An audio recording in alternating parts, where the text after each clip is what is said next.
নমস্কার বন্ধুরা, তোমাদের পছন্দের ধারাবাহিক চিরসখার আজকের পর্বের রিভিউ নিয়ে বাংলা সিরিয়াল সমাচার তোমাদের সামনে চলে এসেছে।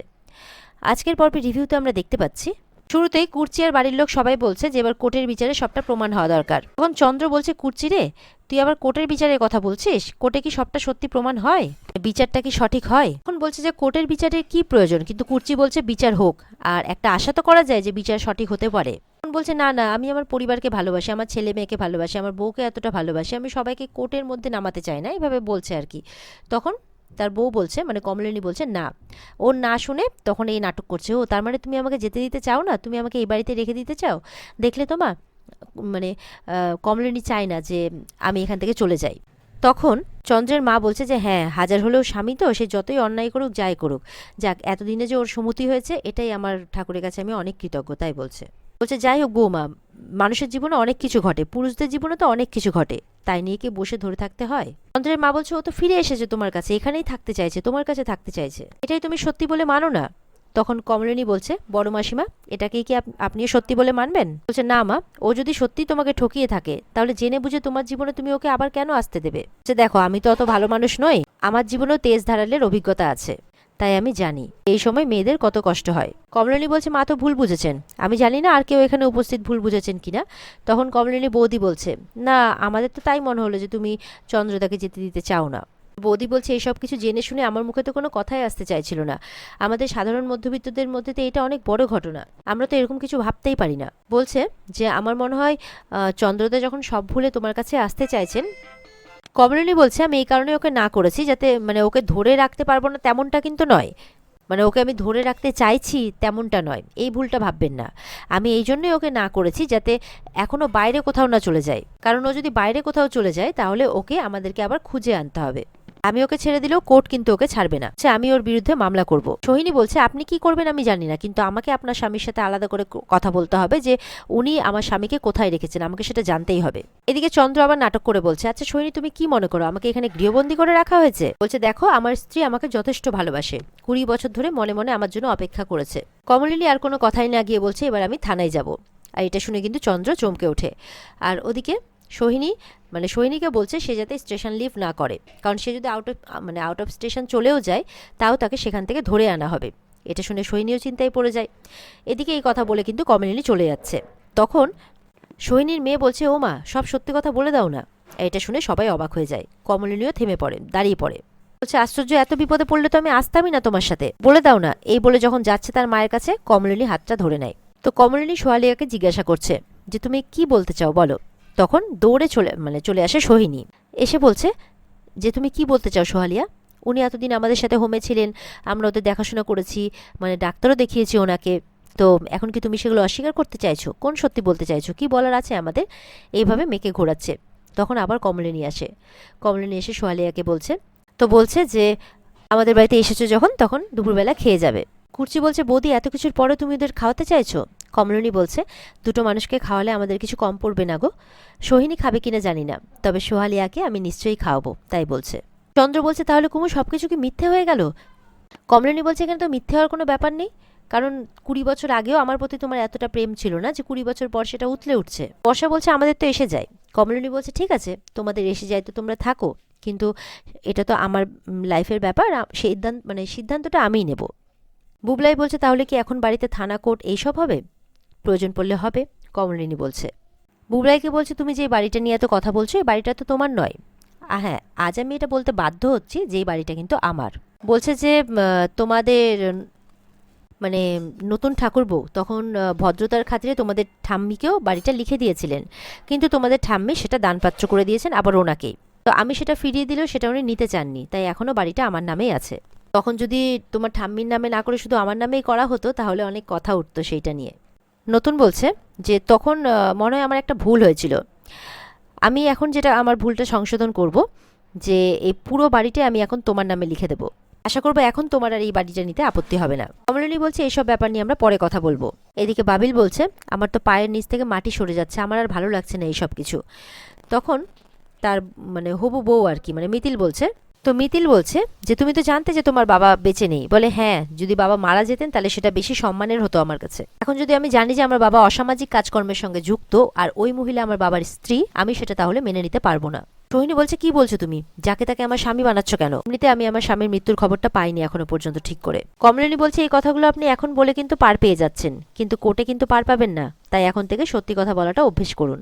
এরপর সোহালিয়াকে কমলিনী নিজের সাথে নিয়ে যায়। এদিকে দেখা যাচ্ছে কমলিনী আর নতুন একটা কফি শপে গেছে। তখন নতুন বলছে তুমি একটা কিছু বলতে চাইছিলে না? বলে তোমার কোনো কথা নেই। বলছে তুমি বলেছিলে না তোমার বন্ধুর সাথে আমাকে সংসার করতে, যে তুমি আমাকে বলেছিলে ওর সাথে ঘর করতে। বলে তুমি তো আমাকে এই কথাগুলো আগে বলোনি। তখন বলছে একজন যে মানুষটা মারা গেছে তার ব্যাপারে আমি আর কি এগুলো আলোচনা করব। যে কিন্তু যখন জানতে পারলাম যে সে দিব্যি বেঁচে আছে আর অন্য জায়গায় সুখে শান্তিতে সংসার করছে, এবং তারপরেও বলছে যে আমার সাথে সে সংসার করতে চায় অন্যখানে সংসার করা সত্ত্বেও, তখন আমার মনে হলো যে সবার সাথে এই কথাটা বলা উচিত। বলছে জোর না করলে আমি হয়তো বলতামও না কথাটা, আমি ডিসাইড করবো আমি থাকবো কি থাকবো না। আর এরপরে যদি শ্বশুরবাড়ি থেকে বেশি জোরাজোরি করে তাহলে শ্বশুর ঘরেও আমি ছেড়ে দেবো, তাই বলছে কমলিনী। দেখা যাচ্ছে কমলিনী কিন্তু বাড়ির পেপারটা নিয়ে এসেছে নতুনের কাছে। বলছে তোমার বন্ধু যদি কোনো সময় সই জাল করে নেয় সেই জন্য আমি আগে থেকেই ব্যাপারটা জেনে নিয়ে এসেছি। সেই ডিটটা তো তোমাকে দেওয়ারই ছিল, দেওয়া হয়নি, তাই দেওয়া হয়নি বলে যে তুমি নিতে পারো না তেমনটা তো নয়। তখন বলছে দাও এই ডিটটা আমাকে দাও। বলে হ্যাঁ তোমারই নেওয়ার কথা। সে বৌঠান এই বাড়িটা শুধু তোমার। হ্যাঁ একসময় আমি তোমাদের দুজনের নামে করে দিয়েছিলাম, সেটা ভুল করেছিলাম, কিন্তু এখন থেকে সেই ভুলটা সংশোধন করে নেব।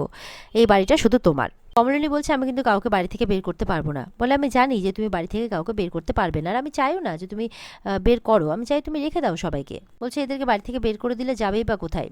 তুমি বুবলাই বর্ষাকে তো রাখবে, মাসিকেও রাখবে, তাতে আমার কোনো আপত্তি নেই, কিছু বলারও নেই। তোমার বাড়ি, তুমি যেমন খুশি রাখবে।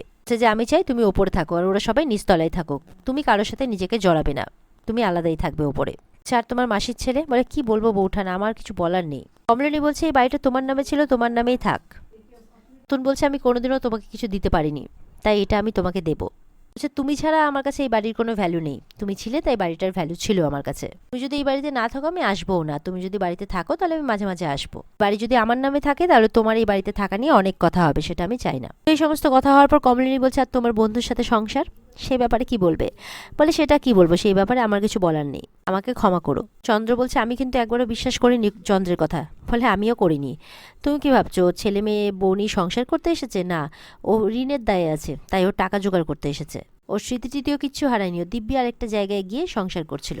আর সেই চিঠিটা কিন্তু এই সৈনী লিখেছিল, ও এই সৈনীর কাছেই গিয়েছিল। আমি কিন্তু ওর মা ওর সন্তানদের ছেড়ে দিইনি, সবাইকে দেখে রেখেছি, মানুষ করেছি। আর ও কি করলো, সব ছেড়ে ছেড়ে চলে গেল। এরপর কমলিনী বলছে যে আমি ডিভোর্সের মামলাটা লড়তে চাই, আমাকে একটা ভালো লয়ার দিতে পারো? নতুন বলছে সে দেবো, কিন্তু তুমি যা করছো ভেবে করছো তো? কমলিনী বলছে এরপরেও ভাবার আছে তুমি বলছো যে নিজের বউকে ছেলে মেয়েদের ফেলে গিয়ে অন্য জায়গায় সংসার করছে, তার সাথে আমি আবার ঘর করবো, সেটা তুমি বলছো? আমি নিশ্চয়ই এতটা সস্তার নই। এরপর দেখা যাচ্ছে কমলিনীকে কিছু কথা বলছে নতুন। বলছে আমার খুব অপরাধবোধ কাজ করছে জানো তো, যখন কলেজে পড়তে তখন আমি তোমাকে রোজ দেখতাম, ওই চায়ের দোকানের সামনে দিয়ে যেতে, আমি সব দেখতাম, তোমাকে পছন্দও করতাম মনে মনে। তারপর যেদিন ঠিক করলাম যে তোমাকে মনের কথা বলবো, সেদিন চন্দ্র এসে তোমার কথা আমাকে বলল, আর বলল ওর কথাটা যাতে আমি তোমাকে গিয়ে বলি যে ও তোমাকে কতটা ভালোবাসে। আর ঠিক তেমনটাই বুকে পাথর রেখে আমি তোমাকে তাই বললাম। জানো তো আমি বিদেশ যেতে চাইনি, আমি আসলে তোমাদের বিয়ের ধাক্কাটা নিতে পারিনি, তাই আমি বিদেশ চলে গিয়েছিলাম। কমলিনী এই কথাগুলো শুনেই যাচ্ছে অবাক হয়ে। কমলিনী বলছে যে তুমি তো এর আগেও আমাকে কখনো এই কথাগুলো বলনি। বলে কি বলতাম, তুমি তখন সন্তানদের মা, চন্দ্র তোমার হাজবেন্ড। আর তাছাড়া চন্দ্র ফিরে না আসলেই বা কি হতো, কোনো কিছু কি বদলাতো আমাদের মধ্যে বলো? একই রকম তো থেকে যেত সম্পর্কটা, আমি তো তোমার চিরশাখা হয়েই থাকলাম। আর সেটাই আমার কাছে বড় পাওনা, তোমার বন্ধুত্ব যাতে আমাকে হারাতে না হয়। কমলিনী কিন্তু ভাবুক হয়ে তাকিয়ে আছে নতুনের দিকে। চন্দ্র বলছে তোমার কাছে একটাই রিকোয়েস্ট করব, তুমি কোনোদিনও আমাকে দূরে ঠেলে দিও না, বন্ধু হিসেবে সবসময় তোমার পাশে রেখো। আমি সব মানতে পারবো বৌঠান, কিন্তু তুমি আমাকে দূরে ঠেলে দিয়েছো, এটা আমি মানতে পারবো না। কমলিনী বলছে আমি যদি তোমার কাছ থেকে বাড়িটা নিই তাহলে লোকে আমাকে অনেক কথা বলবে। বলে লোকের কথায় কি এসে যায়? বলে লোকের কথায় কিছু এসে না গেলেও ডলের কথা এসে যায়। বলে এখানে ডল আসছে কোত্থেকে? বলে ডল তোমার ভাবির স্ত্রী, তুমি তো নিজেই কথা দিয়েছো আমার সামনে। নতুন হাসছে, বলছে রবীন্দ্রনাথ ঠাকুরের একটা কবিতা মনে পড়ছে, তো সেই কবিতার লাইনগুলো তাকে শোনাচ্ছে, সেইটাও যেন নতুনের জীবনের সাথে মিলে যাচ্ছে। তখন কমলিনী বলছে তুমি কি ডলকে বিয়ে করতে চাওনি? নতুন বলছে যে তুমি কতদিন চেনো আমাকে, কত বছর চেনো? তোমার স্বামী ফিরে এসেছে চন্দ্র, তোমাদের সম্পর্কটা যাতে জোড়া লাগে আমি সেই জন্য। কমলিনী বলছে সেই জন্য ত্যাগ স্বীকার করছিলে? নতুন বলছে ত্যাগ কিনা জানি না, তবে তোমার থেকে নিজেকে দূরে সরিয়ে রাখছিলাম। কারণ আমার মনে হয়েছিল আমি যদি অন্য কাউকে বিয়ে করে সংসার করি তাহলেই তুমি হয়তো বলতে বলতে থেমে যাই। কমলিনী বলছে, চন্দ্রের সঙ্গে সংসার করা আর তোমার কাছে ফিরে আসা এই দুটোকে তুমি এক বিন্দুতে কেন মিলিয়ে দিলে? মানে নতুন বলছে, তুমি যদি আবার আমার কাছে ফিরে আসো, তাই আমি, যাতে তুমি চন্দ্রের সাথে সংসার করতে পারো তাই আমি দূরে যাচ্ছিলাম। তুমি যদি দূরেও যেতে বা বিয়েও করতে, তবুও কিন্তু আমি চন্দ্রের সাথে সংসার করতে যেতাম না। একটা সময় আমি বুঝেই গিয়েছিলাম যে আমার লড়াইটা শুধুই আমার। কমলিনী বলছে, কিন্তু তুমি তো ডলিকে কথা দিয়েছিলে। বলে, বাধ্য হয়ে দিয়েছি। বলছে, কিন্তু ডলির তো কোনো দোষ নেই, ডল তো আশা করে আছে। তখন নতুন বলছে, আমরা তো সবাই জীবনে অনেক আশা করি, সব আশা কি পূর্ণ হয়? আমিও তো অনেক কিছু আশা করেছি, তুমিও তো সারা জীবনে অনেক কিছু আশা করেছো, পূর্ণ হয়েছে? হয়নি তো। কমলিনী বলছে, কিন্তু তার প্রভাবও কিন্তু আমার উপরে এসে পড়বে। নতুন বলছে, আমার উপরে ভরসা নেই বউঠান, আমি তো আছি। তখন কমলিনী বলছে, আমি তোমাকে শুধু এই কাগজটা দিতে এসেছি, ও বাড়িতে আমি তোমাকে কাগজটা দিতে পারতাম না। নতুন বলছে, তুমি ডিভোর্সের ব্যাপারটা চিন্তা ভাবনা করেই নিয়েছো তো? বলছে, জীবনটা আমার তো, চিন্তা ভাবনাটাও আমার। তুমি আমার পাশে থাকতেও পারো, নাও থাকতে পারো। ভালো লয়ারের কোনো অভাব হবে না, আর গ্রাউন্ডটা এমনই যে ডিভোর্স পেতেও আমার বেশি সময় লাগবে না। তবে প্রত্যক্ষভাবে আমি তোমাকে এই বিষয়ের সাথে জড়াতে চাই না, তাই আমি নিজেই কাকামণির লয়ারের সাথে দেখা করেছিলাম। তুমি শুধু মানসিকভাবে আমাকে সমর্থন করো। নতুন বলছে, ভয় থাকে সত্যের কাছে, ধর্মের কাছে, ছলনা অধর্মের কাছে আবার ভয় কিসের? কমলিনী বলছে, এবার উঠতে হবে। নতুন বলছে, ঠিক আছে চলো, আমি তোমায় এগিয়ে দিই। তখন কমলিনী বলছে, চলো। আর এখানে আজকের পর্ব শেষ হয়ে যায়। তো বন্ধুরা, এই ছিল আজকের পর্বের রিভিউ। ভালো লেগে থাকলে পর্বকে লাইক কমেন্ট করে জানাতে ভুলবে না, আর আমাদের সাথে জুড়তে চ্যানেলকে সাবস্ক্রাইব করতেও ভুলবে না। দেখা হচ্ছে আগামীকালকে। সবাই ভালো থাকবে। টাটা।